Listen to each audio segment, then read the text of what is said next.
সকলকে জয় যিশু। প্রত্যেককে প্রভু যিশুর মধুর নামে স্বাগত জানাই। আজকে আমরা একটি নতুন বিষয় শুনি, শয়তান কিভাবে মানুষকে ভুল পথে পরিচালিত করে। আর আমরা জানি শয়তান মানুষকে ভুল পথে পরিচালিত করার জন্য পৃথিবীর শুরু থেকে বিভিন্ন পন্থা অবলম্বন করেছে, বিভিন্ন ছলনা অবলম্বন করেছে। আর সেটি আমরা দেখব আদি পুস্তক তার 9 অধ্যায় 1 থেকে 7 পদ। আমি এখন 1 থেকে 4 পদ পাঠ করব। সদাপ্রভু ঈশ্বরের নিমিত্ত ভূচর প্রাণীদের মধ্যে সর্প সর্বাপেক্ষা খোল ছিল। সে ওই নারীকে কহিল, ঈশ্বর কি বাস্তবিক বলিয়াছেন, তোমরা এই উদ্যানের কোনো বৃক্ষের ফল খাইও না? নারী সর্পকে কহিলেন, আমরা এই উদ্যানস্থ বৃক্ষ সকলের ফল খাইতে পারি, কেবল উদ্যানের মধ্যস্থানে যে বৃক্ষ আছে তাহার ফলের বিষয় ঈশ্বর বলিয়াছেন, তোমরা তাহা ভোজন করিও না, স্পর্শ করিও না, করিলে মরিবে। তখন সর্প নারীকে কহিল, কোনো ক্রমে মরিবে না, কেননা ঈশ্বর জানেন যেদিন তোমরা তাহা খাইবে সেই দিন তোমাদের চক্ষু খুলে যাইবে, তাহাতে তোমরা ঈশ্বরের সদৃশ হইবে, সৎ সৎ জ্ঞান প্রাপ্ত হইবে। আমরা এখানে দেখলাম প্রথমে শয়তান সেই সর্প সেই নারীর কাছে এসে প্রথমে বিভ্রান্ত করার চেষ্টা করলেন। মানুষকে ভুল পথে পরিচালিত করার জন্য শয়তানের হাতে কিছু অস্ত্র আছে। তার মধ্যে প্রধান কয়েকটি অস্ত্র খুব গুরুত্বপূর্ণ। আর সেই অস্ত্রগুলো সম্বন্ধে আমরা স্টেপ বাই স্টেপ শুনব। প্রথম অস্ত্র প্রয়োগ করলো বিভ্রান্ত বা দিশেহারা করার জন্য।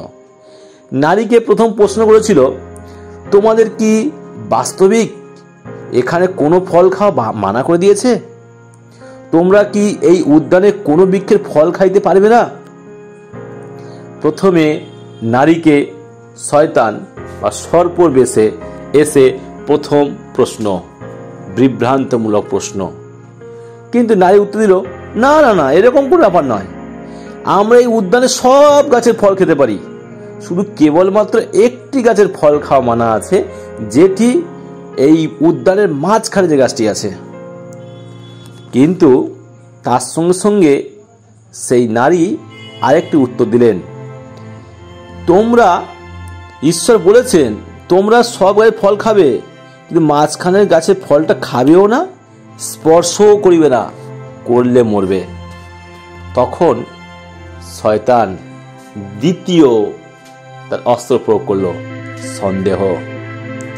তখন সেই নারীর মনে শয়তান সন্দেহ ঢুকাচ্ছে। কিভাবে? সর্প নারী কহিল, কোনো ক্রমে মরিবে না। বলছে কোনো ক্রমে তোমরা মরবে না। দেখুন, প্রথমে তাকে বিভ্রান্ত করলো, তাকে দিশেহারা করলো। তার জন্য তাকে প্রথম প্রশ্ন করেছিল, তোমরা কি গাছের কোনো ফল খেতে পারবে না এই উদ্যানের যতগুলো গাছ আছে? ঠিক তদ্রূপ শয়তান আমাদের পরিবারে এসে আমাদের মনে সন্দেহ ঢুকায়। যখন একটা নবকৃত দম্পতি তারা বিবাহ আবদ্ধ হয়েছে, তখন ঠিক শয়তান এইরকম চতুরভাবে এসে আমাদের জীবনে প্রশ্ন ঢুকায়, কি তোমার সংসারে সব ভালো লাগছে? তোমার সংসারটুকু ভালো? তুমি মানিয়ে নিতে পারবে তো? এই যে একটার পর একটা আমাদের জীবনে প্রশ্ন শয়তান সৃষ্টি করে, প্রথম থেকে বিভ্রান্তমূলক প্রশ্ন, দিশেহারা করে দেওয়ার জন্য। দ্বিতীয়ত দেখলাম কি করলো, সন্দেহ নিয়ে এলো। সন্দেহ, এখানে সন্দেহ নিয়ে এলো কিভাবে, যে তোমরা এই গাছের ফল খেলে কিছুতেই মরবে না। তৃতীয় কি করলো না, লোভ জন্মালো, লোভ, যে তাকে বলছে ওই গাছের ফল খেলে তোমাদের চোখ খুলে যাবে। চতুর্থ উচ্চাকাঙ্ক্ষা নিয়ে এলো, তোমরা ঈশ্বরের সমান হয়ে যাবে। কিন্তু সেই নারী এত কিছু বলা সত্ত্বেও বলতে চাইছে ওরা, সে বিশ্বাসের দৃঢ়তা দেখাচ্ছিল। কিন্তু শয়তান তখন ধীরে ধীরে ধীরে ধীরে তার কাছে প্রবেশ করছে। কিভাবে? আরে ঈশ্বর তোমাকে ওই গাছের ফল খেতে মানা করেছে, ওই গাছের ফল তোমাকে তিমোথী স্পর্শ করতে মানা করেছে। ঈশ্বর তো তোমাকে দেখতে মানা করেনি। তোমার ওই গাছের ফলটি দেখতে তোমার কি অসুবিধা? তখন হবার ভাবলো, হ্যাঁ তো ঠিক কথাই তো বলছে, এ তো আমাকে ঠিক কথা বলছে, আমার তো দেখতে মানা নেই। তখন দ্বিতীয় বাউন্স, আরে হবা তোমাকে ফলটা ছুঁতে মানা করেছে, দেখতে তো মানা করেনি। দ্বিতীয়ত তোমাকে ছুঁতে মানা করেছে, খেতে মানা করেছে, কাছে যেতে তো মানা করেনি। তুমি কাছে যাও। যখন হবা ফলটাকে দেখলো, তার ফলটা দেখে মনের মধ্যে একটা কৌতূহল জন্মালো, কি সুন্দর দেখতে। দ্বিতীয় তার মধ্যে আরো কৌতূহল জন্মালো যখন বললো তুমি কাছে যাও। সে কাছে যাওয়া শুরু করলো। কাছে যাওয়ার পর শয়তান বলছে, আরে হবা তোমাকে তো খেতে মানা করেছে, তার গন্ধ শুকতে তো মানা করেনি। গন্ধ শুকো। যখন গন্ধ শুকতে শুরু করলো তখন বলছিস, হবা একটিবার ছো না, কি হবে, খেতে মানা করেছে, ছুতে মানা করেছে, কিন্তু ছুঁয়ে দেখো, শোঁখো, গন্ধর ঘ্রাণ নাও। সে যখন ঘ্রাণ নেওয়ার জন্য আকুতি হয়ে গেল, তাকে যখন আস্তে আস্তে কি হলো, আস্তে আস্তে তার মাথার মধ্যে ব্রেন কাজ করছে না, কি করতে যাচ্ছে। তখন কি করলো, সেই ফলটাকে ছুঁলো। ছোঁয়ার পরে সর্পটাকে বলছে, ঈশ্বর তোমাকে খেতে মানা করেছে, হবা তুমি এই ফলটা ছিঁড়ো। সে তখন আস্তে আস্তে সে কিন্তু সেই শয়তানের কন্ট্রোলে চলে যাচ্ছে। সে ফলটা ছিঁড়লো, ছিঁড়ার পরে তাকে বলে, আহ কি সুন্দর দেখো হবা, কি সুন্দর ফলটা, কি সুন্দর সেন্ট, কি সুন্দর গন্ধ, কি সুন্দর দেখতে। আরে হবা তুমি খেলে মরবে না, ঈশ্বর তোমাকে বলেছে, ভুল কথা বলেছে, তুমি এই ফল খেলে মরে যাবে, তুমি কিছুতেই মরবে না। এই ফল খেলে তোমাদের জ্ঞান খুলে যাবে, তোমার চক্ষু খুলে যাবে, তুমি ঈশ্বর সমান হয়ে যাবে। যখন তাকে বারবার বলতে লাগলো, বারবার লোভ দেখাতে লাগলো, বারবার উচ্চা আকাঙ্ক্ষা দেখাতে লাগলো, বারবার তাকে মোটিভেট করতে লাগলো, তখন কিন্তু হবা আর থাকতে পারলো না। সে একটি কামড় বসিয়ে দিল। যখন সে কামড় বসিয়ে দিল, খেলো, আহ কি সুন্দর খেতে, কি সুস্বাদু ফল। একটিবার চিন্তা করুন, ওই এদেন উদ্যান বাগানে হাজার হাজার ফলের গাছ ছিল, হাজার হাজার ফুলের গাছ ছিল, হাজার হাজার সবজি ছিল, কত রকমের ফল ছিল। সমস্ত ফল ছেড়ে দিয়ে ওই একটি মাত্র ফল, যে ফলটি খেতে মানা করেছিল, সেই ফলটি খেলো। আর যেই খেলো তখনই তার শরীরে পাপ জন্ম নিল। তখনই শয়তান আনন্দ করতে শুরু করলো, আমি পেরেছি, আমি পেরেছি, মানুষকে ভুল পথে পরিচয় করতে পেরেছি। তখন হবা নিজে ফলটি খেলো আর আনন্দ করতে লাগলো, আর তার স্বামীর জন্য একটি ফল নিল যাতে তার স্বামীকে দিতে পারে। খ্রিস্টের প্রিয় বন্ধু, আপনি একটিবার মনে করে দেখুন, যখনই আমাদের বাড়ির ছেলে মেয়েরা কলেজে যায়, বলে দেওয়া হয়, মা তুমি কলেজে যাচ্ছ, পড়াশোনা করবে, কিন্তু ওটা করো না। কিন্তু যখন সে কলেজে পা দেয়, তখন অসংখ্য নরনারী একে অপরের আকর্ষণ করে, তখন তাদেরকে প্রলোভন দেয়, আরে মা তোমাকে ওটা করতে মানা করেছে, কাছে বসতে তো মানা করেনি, মা তোমাকে ওটা করতে মানা করেছে, হাত ধরতে তো মানা করেনি, মা তোমাকে ওটা করতে মানা করেছে, বাবা তোমাকে ওটা করতে মানা করেছে, মানে প্রেম করতে মানা করেছে, তোমাকে তো সিনেমা হলে যেতে মানা করেনি। তখন তাদের মধ্যে ধীরে ধীরে এই হবার মতন কনফিউজ তৈরি হয়, হবার মতন এদের মধ্যে ঠিক বিভ্রান্তির সৃষ্টি হয়। আস্তে আস্তে এই হবার মতন সন্দেহ সৃষ্টি হয় সেই ছেলে মেয়ের মধ্যে, আর আস্তে আস্তে লোভ সৃষ্টি করা হয়। আরে আজকে আমি একটি পার্কে বসে গল্প করেছি, আজকে আমি হাতে হাত ধরে গল্প করেছি, কালকে আমি সিনেমা দেখে এসেছি। এই যখন আস্তে আস্তে আস্তে আস্তে যখন লোভ বাড়তে থাকে, সন্দেহ বাড়তে থাকে, তার মধ্যে উচ্চাকাঙ্ক্ষা বলে, আরে বাবা মা কি করবে, আরে তাহলে আমরা এত অর্থ কামাবো যে বাবা মা যে সারা জীবন কামাই তার থেকে বেশি অর্থ কামাবো, আরে বাবা মা যা করতে পারে তার থেকে অনেক বেশি নাম করব।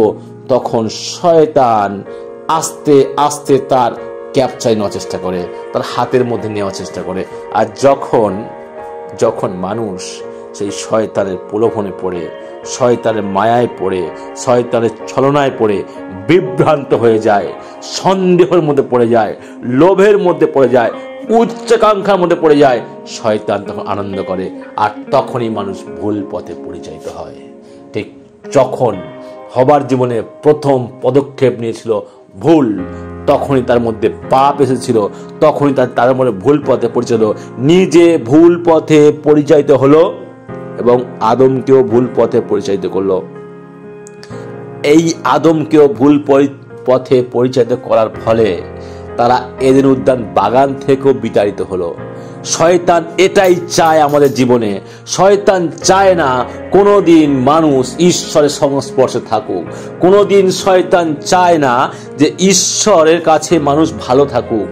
আর ঠিক তদ্রূপ শয়তান চায় না প্রত্যেকটা বাড়ির ছেলে মেয়ে তার বাবা মার বাধ্য হোক। শয়তান চায় না প্রত্যেকটা ছেলে মেয়ে তার বাবা মা শিক্ষায় গড়ে উঠুক, সঠিক শিক্ষায় গড়ে উঠুক, মন্দ পথ থেকে দূরে যাক। শয়তান সব সময় চায় মানুষ যাতে মন্দ পথে পরিচালিত হয়। শয়তান সব সময় চায় মানুষ যাতে সব সময় দুঃখ করুক, কষ্ট করুক, যন্ত্র থাকুক, হানাহানি করুক, মারামারি করুক, ব্যভিচার করুক, অত্যাচার করুক, তারা মারার করুক। কিন্তু ঈশ্বর চায় আমরা প্রত্যেকটা মানুষ যেন ভালো থাকে। ঈশ্বর চান প্রত্যেকটা মানুষ যেন সুখে থাকে, প্রত্যেকটা মানুষ যেন শান্তি থাকে, প্রত্যেকটা মানুষের মধ্যে যেন বিভেদ না থাকে, প্রত্যেকটা মানুষ যেন ঈশ্বরে গৌরব করে, ঈশ্বরে প্রশংসা করে, একসঙ্গে ঐক্যে বসবাস করে। ঈশ্বর চান প্রত্যেকটা মানুষ যেন ঈশ্বরের পথে আবার ফিরে আসে। কিন্তু শয়তান চেয়েছিল ঈশ্বরের এদের উদ্যান বাগান থেকে তাড়িয়ে দিতে। তার জন্য সেই শয়তান বিভিন্ন রকম ছলনা সে এঁটেছিল, আর শেষে সে সাকসেস হয়েছিল। কিন্তু খ্রিস্টের প্রিয় বন্ধু, শয়তান এইটুকু করে ভেবেছিলাম জিতে গেছি, কিন্তু না, ঈশ্বর আবার পরিকল্পনা করলেন শয়তানের কার্যকে ধ্বংস করার জন্য, শয়তানের লোভকে শেষ করার জন্য, মানুষের মধ্যে উচ্চাকাঙ্ক্ষাকে শেষ করার জন্য আবার তার সন্তানদের পৃথিবীতে কিভাবে আবার ফিরে আসে ঈশ্বরের চরণতলে। ঈশ্বর আবার পরিকল্পনা করলেন, তার জন্য প্রভু যিশুকে পাঠালেন এই পৃথিবীতে, আবার যেন তার সন্তানরা আবার ফিরে যায়। ঠিক তদ্রূপ যখন কোনো বাড়ির ছেলে বা মেয়ে ভুল পথে পরিচালিত হয়ে ভুল পথে চলে যায়, বাবা মা তখন মাঝখানে এক মিডিয়েটরকে নিয়োগ করে। কিভাবে সেই মেয়েকে ঘরে ফিরিয়ে আনা যায়, কিভাবে সেই ছেলেকে ঘরে ফিরিয়ে আনা যায়। হতে পারে 2 মাস, হতে পারে 6 মাস, হতে পারে 1 বছর। তখনও তার বাবা মা প্রতীক্ষা করে কখন আমার ছেলে, কখন আমার মেয়ে আমার গৃহে ফিরে আসবে। যেভাবে ঈশ্বর পরিকল্পনা করেছিলেন আদম হওয়া সেই এদেন উদ্যান বাগান থেকে বিতাড়িত হওয়ার পরে কিভাবে তারা আবার ঈশ্বর রাজ্যে ফিরে আসবে। কারণ প্রতিদিন সেই এদেন উদ্যান বাগানে ঈশ্বরের সঙ্গে সাক্ষাৎ হতো। ঈশ্বর চেয়েছিলেন আমার কন্যা, আমার পুত্র আমার কাছে স্বর্গে যেন চিরস্থায়ী বসবাস করে। কিন্তু শয়তান চেয়েছিল ঈশ্বরের থেকে তার সন্তানদের শেষ করে দিতে। আজকে ঠিক তদ্রূপ ঈশ্বর যেমন তার সন্তানদের স্বর্গে ফিরিয়ে নিয়ে যাওয়ার জন্য প্রভু যিশুকে এই পৃথিবীতে পাঠিয়েছিলেন, যে কেউ প্রভু যিশু শরণাপন্ন হয়েছেন তার পাপ ক্ষমা হয়েছে।